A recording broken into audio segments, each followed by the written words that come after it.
there, welcome to my channel, New Beginnings, my everyday life in rural Cyprus, and especially if you're from tranquility through life's natural beauty, because normally I'd be doing a live on that channel at this time of day on a Friday. So do have a look over there. Normally, if you're around this time on a Friday, I'm normally doing a live on tranquility through life's natural beauty. The reason I'm doing it today on this channel is that just before Christmas, Cyprus was known to have so many earthquakes of varying different amounts, and so many people were asking me all about the earthquakes here in Cyprus. And first of all, people were saying, oh, we didn't even know Cyprus had earthquakes. Some people said we didn't know Cyprus was on a fault line. And I had lots of questions about, is this rare? So being as this channel is more about my life in Cyprus, and this is where the questions have been asked, and it was so close to Christmas, I've been busy doing Vlogmas, so I couldn't address all of it. And there was too much to answer as just little replies. I thought I would do the live today on this channel. So that's what we're talking about today. And I see Ganjanana, your mama. Hello, how are you, my friend? Lovely to see you. So you will know for a fact that over many, many years and decades, there has been a lot of earthquakes in Cyprus. And I thought what I'd do is I did make a video, I think 2 years ago. I don't think it was last year. It might have been 2 years ago. I made a video about earthquakes then because, again, people were asking me all about them. And I made a video when we actually did have damage. So the video you're about to see is from, I think, either 1 year or 2 years ago, and damage to my house. And I think it answers lots of questions you're probably asking about earthquakes here. So what I've decided to do is play you that video. And then if I feel there was things that weren't answered, then I'll come back on afterwards. If not, I will leave it there. So the first thing to know is they are very historic, and we are quite aware in Cyprus mostly of the areas they will affect. Now, a lot of Brits are known to buy houses in the earthquake areas, whether they don't have surveys, whether they don't look properly and just buy properties, but they are quite easily to see where the earthquake areas are in Cyprus. So that's up to them if that's what they choose to do. But then they always plead, oh my goodness, look at my house, I need some attention. Now, we are not on the fault line, but obviously if you get a bad one, we get the repercussions. And normally it's the aftershocks that cause more damage of the earthquakes. So in this video, you will see the first time we had damage to our house. And what I will say is, although this was, I think, 2 years old, this video, on this last set of earthquakes, the crack you will see in our lounge is now bigger. So I'm going to play the video without further ado. Ganjanana, your mama, go and check out her channel, guys. She's saying, I'm good, thanks. Happy New Year to you. Happy New Year to you. So again, just reminding you all that the video you're about to see is a couple of years old, and the difference is that that crack you see is now bigger. So I'll leave it there. I probably won't come back on afterwards. If you've got any questions, then do put it under this video, and then I will answer back later. Have a great New Year, all of you. And I will see you soon. Check out my Vlogmas if you didn't see it. I actually did the full 31 days of December on this channel, which very few people have ever achieved to do, being totally live and also doing it Christmas themed. I think YouTube should have given me something for doing that, but hey ho. So here is the previous information that I did in a video about the earthquakes where I live in Cyprus.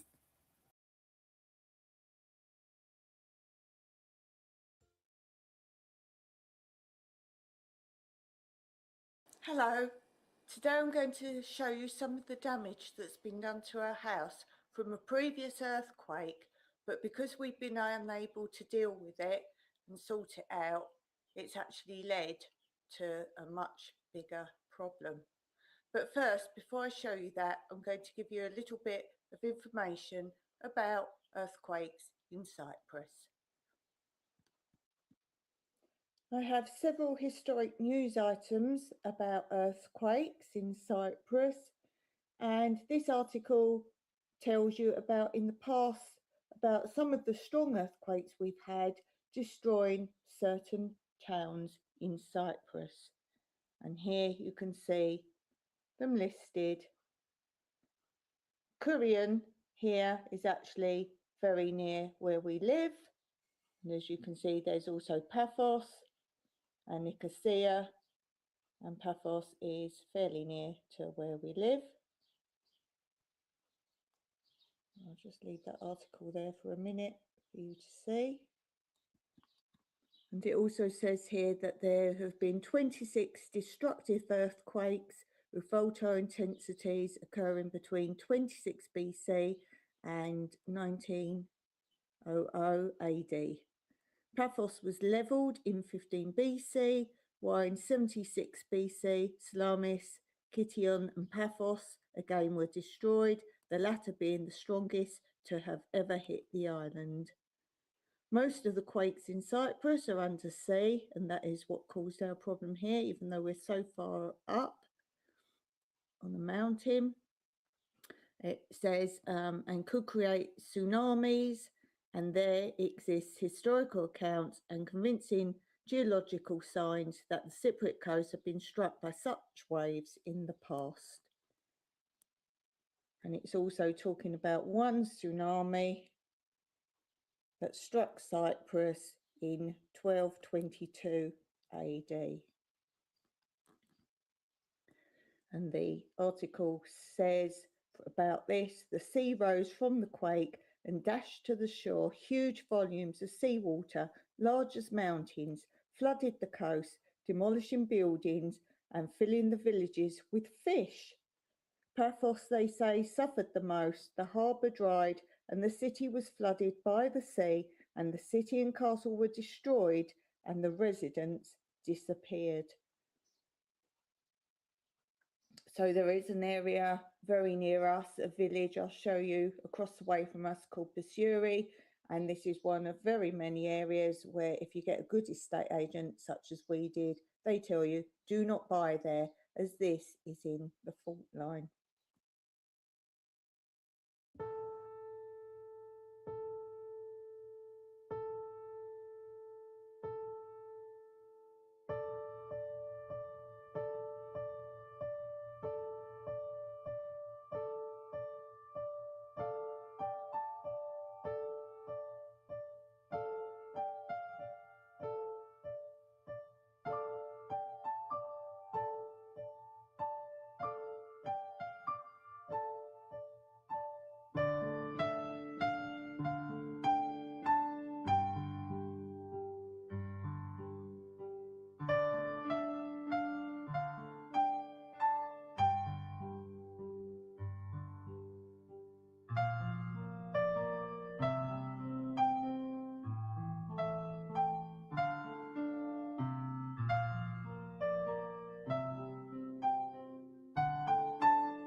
Here is a list.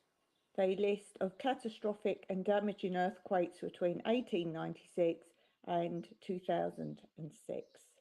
We start on the 29th of 6, 1896, and the reading was 6.5, and it says damage in the area of Akrotiri and Episcopi.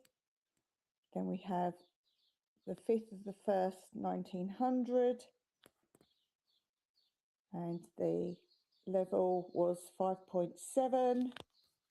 Small damage in Messosoria. Then we have 23rd of the 2nd, 1906.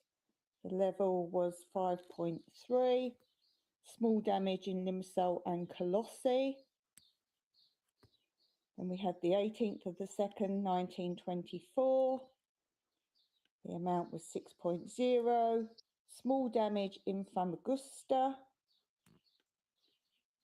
13th of the 2nd, 1927. 5.0. Small damage in surrounding Limassol villages. 9/5/1930, 5.4. Damage in Paphos. 26/6/1937, 4.7. Damage in southwest Cyprus. 21/1941, 5.9. Severe damage in Paralimni with 24 injured and many houses collapsing. Limited damage in the districts of Kyrenia, Nicosia and Larnaca. 10/9/1953, 6.1. Destructive damage in Paphos with 64 people killed, 200 injured and 4,000 left homeless. Many houses were destroyed in 158 villages. The main earthquake was followed by many aftershocks which caused additional damage.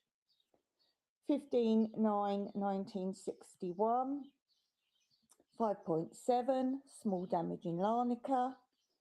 28/3/1984, 4.5. Small damage in Larnaca.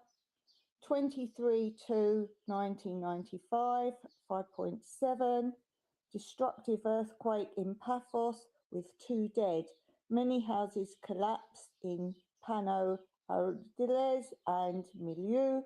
There was also damage in Peristeronia, Steni, Gialia, Argaka, Pomos, Pyrgos, Lefka, Neokorea, Lachi and Polis.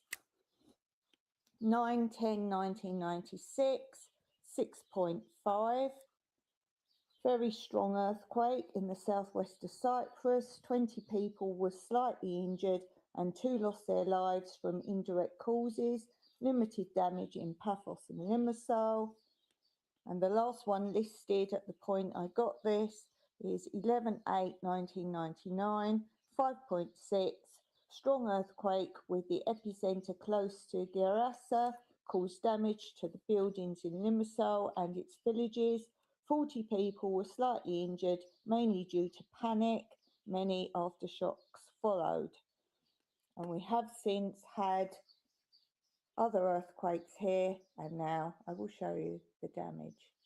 I do have another article here, Paphos shaken by strongest quake for 16 years, and this was, I wrote 2015 in May. It says goods flew off shelves at Paphos supermarkets during the earthquake, but no human casualties were reported. Daily life returned to normal yesterday following an earthquake, the strongest in 16 years, with 5.6 on the Richter scale. Wednesday's quake was the most noticeable in Paphos, where goods flew off the supermarket shelves, where panicked people ran out to the street. Let me say panic is people who've never witnessed an earthquake before. They do actually tell you this.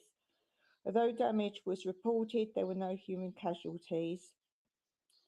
And then basically someone's reported, I was at a friend's 4th floor flat feeding their cats when things started shooting off the shelves. There's a bit more about that, saying there were 20 aftershocks by 1 p.m. And then this one says 5 notable quakes occurred in Cyprus in 2014, 4 in 2013, 13 in 2012, 3 in 2011, and 5 in 2010. On August 1999, there was a 5.6 Richter earthquake with epicenter near the Rasa Limassol, while October 9th, 1996, earthquake reached 6.5 on Richter scale and resulted in the death of 2 people. A February 23rd, 1995 earthquake in Paphos reached 5.7 Richter and also caused 2 deaths. The most fatal earthquakes in living memory in Cyprus were the 2 in 1953, which reached 6 and 6.1 on the Richter scale. Centred around Stromby, these resulted in the death of 40 people and the injury of 100 and left 4,000 homeless. So let's take a look at my damage. So firstly, this is outside, and any structural damage that allows rain or air gaps in your bricks leads to other damage as well. And as you can see, we've got a big problem at the bottom of our outside wall that needs serious attention. The earthquake that we felt that did the most damage so far here, you can see this crack. This is in our sun lounge, but the wall I'm pointing at is the wall that leads to our winter lounge, which is actually the original outside wall of the house before this sun lounge was built by the previous owner. And this is the other side of the crack I have just shown you. Our house is falling down. So I'll put my hand here just to give you an idea of how huge this crack is.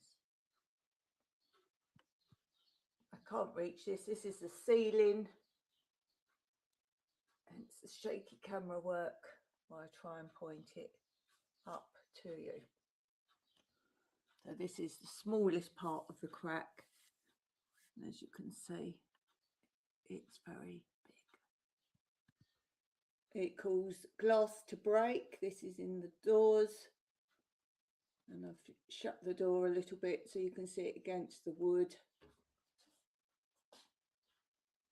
of the frame. But as I said, the most devastating damage is because we are unable to repair. This is our bedroom, and as you can see, the curtains are shut at the end because I can't bear it. I might have a happy frame of mind on all my videos, but who knows what goes on inside. So this is the actual wall.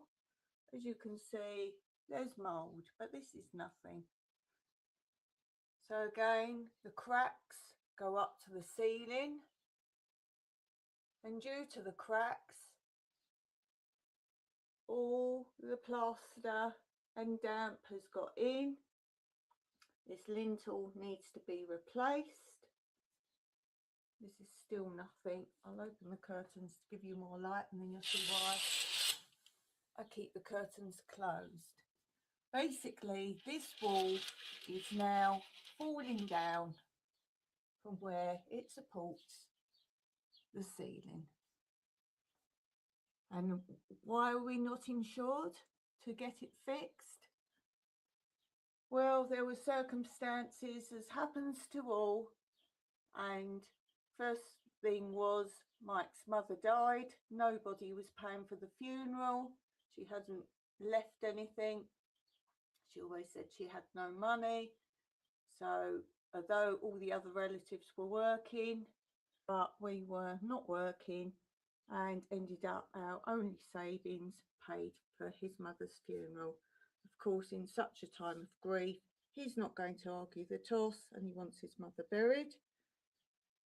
And then our very last bit of savings went on to other circumstances, such as replacing our batteries, which is a whole nother story as to why we still don't have batteries, but we don't have the money. But that's Mike's story to tell. and then with no money left, we had a major bill for our car to keep it running, which, as you can appreciate, living in the middle of nowhere, although we try not to use it often, we do need to have a car running. So we had no money to do that. So what did we do? Well, we had to use our insurance money for the house. So we had to use the insurance money for the house, and obviously not working since, we've never been able to pay the house insurance. So we do have a bigger window, as in vertical or portrait, that we want to put here instead. And we need to take all these bricks out and replace them. We can't afford any more bricks.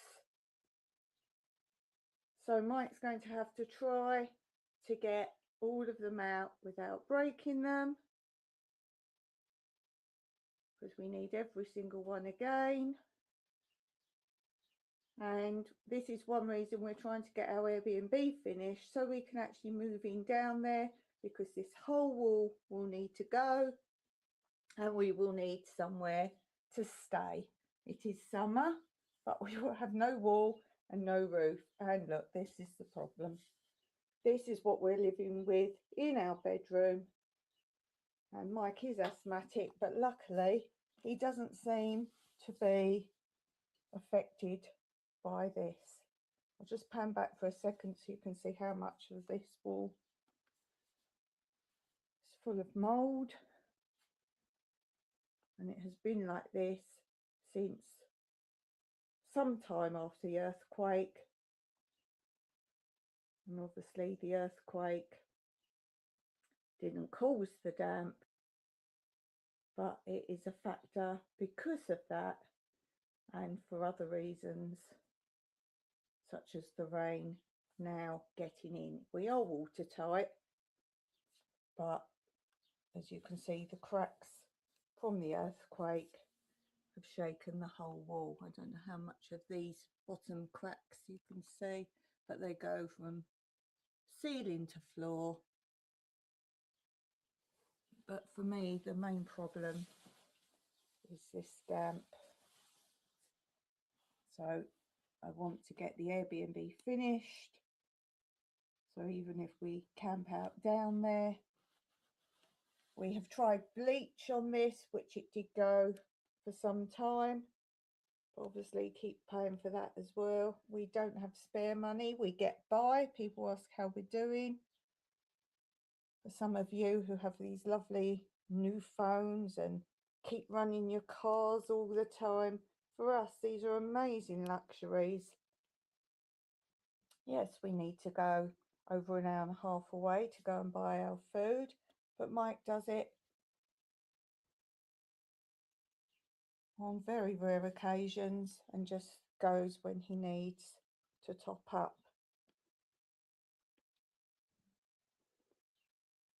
So if you've got questions, I'm sure I'm quite aware of the fact if we'd have fixed it as soon as it occurred, we would have been fine. But if you're in a circumstance where you can only just about feed yourself, then something like this, and as I say, we didn't know the damp was going to get like this.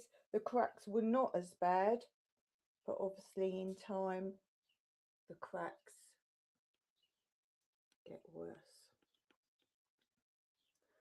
But as I've said in videos before, I would rather live in a tent on this land than live back in my old life full of consumerism and the money to buy whatever I wanted.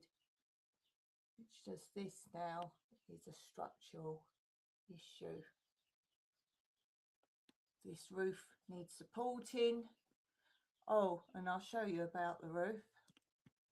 So this is the other side of that window, and as you can see, Mike has repaired it as best as he could, but the roof is also damaged, and whereas again we have patched it as much as we can, it needs completely redoing.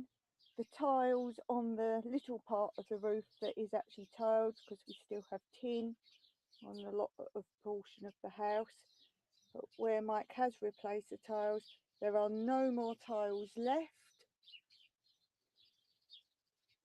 and you cannot get them anymore. So every time he goes on the roof at all, if any of them break, then we have serious issues. And if you can see our water tank, this is where water comes into the house, and the water's pumped up to there via a borehole. As you can see, it's on its last legs. It has strapping round to try and hold it together. At any day this is going to go, and the type of stand that it's on, I don't know if you can see, but that is the wrong type of stand for a new water tank, so we will have a cost of that as well. So for me, we also need to get the roof done quickly, because if this goes, can you imagine the flood we will have? You can see how much it bows. Look at that. But again, money is a bit of an issue. So the structure of the roof, when Mike changes it with the new tiles, he's actually going to have to restructure the shape of the roof because of where the metal and the tiles reach. I'm sure he can explain more of that to you in another video on his channel. So this is our driveway to show you how our kitchen area, which was an extension done by the man who lived here prior to us, is still tin, and the original portion of the house is tile. As I say, these tiles you can't get anymore, so anytime we have to go on the roof to service anything to do with the tank or the hot water panels there, if we break one we have no cover. And can you see the different angles from the tin to the roof? So Mike's got to take all that down at some point and change the pitch of the actual main roof, because if he just extends to this kitchen one, there is a drainage problem with the pitch that he wants to continue on. It's a shame, because that roof now is made in fairly good order. And this is the roof from the pool side.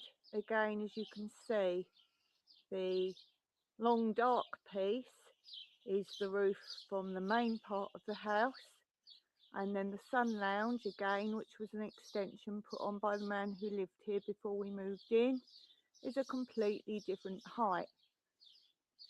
So from the very upper part you can see here, the next part of the roof here needs to be made to join here, which will stop any leak problems here between the two. As I say, Mike's done his very best with no money to at least seal as best as he can, but obviously the earthquake caused some problems there as well, but we need to redo it properly. So I'm just showing you this video more than anything, one, to explain why people keep saying, why don't you just do this, i.e. fix things. And when you have no money, seriously no money, you're just enough to get by, this is fine. But as you can see, it's not that we got rid of all our money and didn't leave ourselves with anything. There were other circumstances that I haven't mentioned, plus the ones I've told you, where, as you say, for a rainy day, those rainy days were major storms, if you like. And so there is now no more money. And as I say, due to COVID as well, we now, as we were trying to slowly recoup the money, although at first we were putting it back into building more Airbnbs, therefore to sustain our longevity, and as we were trying to put any money earned from Airbnb back into making more Airbnbs, therefore to build up a bigger nest of money, circumstances came along with COVID, which meant we obviously now can't. So any money we get, we are still trying to finish those Airbnbs. So A, we can move in there. B, we can save up for this. But by having the 2 Airbnbs finished that we're now working on, we can actually still rent one and move into the other while we're doing works here. I'm no longer, for the foreseeable future, doing the Airbnb in my house, which was our original bed and breakfast in a spare room in our house, because if I haven't been out because of COVID since March of last year, because I have serious immune problems, then I don't want people staying in my house. So I just thought I'd let you know as to how some of our money disappeared. Obviously building the building that is the old derelict donkey stable, that took up a lot of money anyway, but for us it was future-proofing our own lives, that we could always put somebody in there to care for us, to live there on the land. So we're finished on a happier note. If you want to know what's going on in the pool, look at Mike's channel. That's another issue, but Mike's telling you all about that on his channel. There's Colin. There's Fossil. Hey, Fuzzy. She's running away from Colin. She's playing with him. They're getting on so much better now. They actually lay together. Colin's in a bit of a play mode today. And finally, here's Pebbles. So I don't like to be a downy video, but I show you fact and truth. So I'm showing you how it really is. So another thing to always consider when buying in other countries, what is the weather and how is your property built. So although I'm all about positivity, which obviously I am, to be living like this and getting through it, I do like to show you the swings and roundabouts, as we say in England, the good with the bad. So I just thought I'd clarify a little bit about why we don't have money at all. As I say, there are other reasons as well, other things that we've given our money to, but that's for another day.